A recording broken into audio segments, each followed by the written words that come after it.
Amalunga we-ICosatu awaphela amandla ngokusebenzisa isikhathi sabo sokudla basebenzisela ukutjhagalela ukukhutjhulelwa imirholo enarheni zombelele. eJohannesburg abasebenzi abangaphasi kwe-yuniyoni ICosatu bathathe umtjhagalo lo bawuse emnyangweni wezefundo. A 3% to somebody who gets 10,000 equates to 300, even less when you take out pension and tax.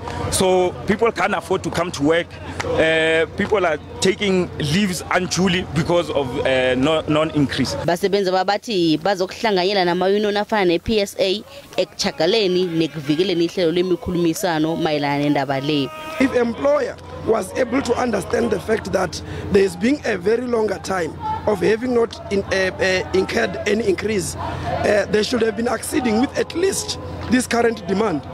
Amalunga wamayuniyoni ahlukahlukeneko azakwalise ukunganeliseki ngokukhutshulelwa imirholo nge-3%, bathi bafuna i-10%.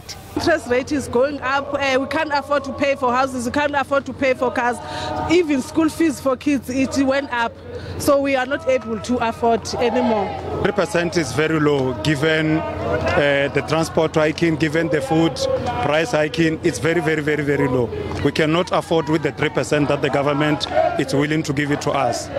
Amayuniyoni angaphasi kwe-ICosatu ajamela abasebenzi bombuso aragela phambili nokutjhagala kanti bathi bazokukhupha umyalelo otjhoko ukuthi kwenziwani ukuya phambili.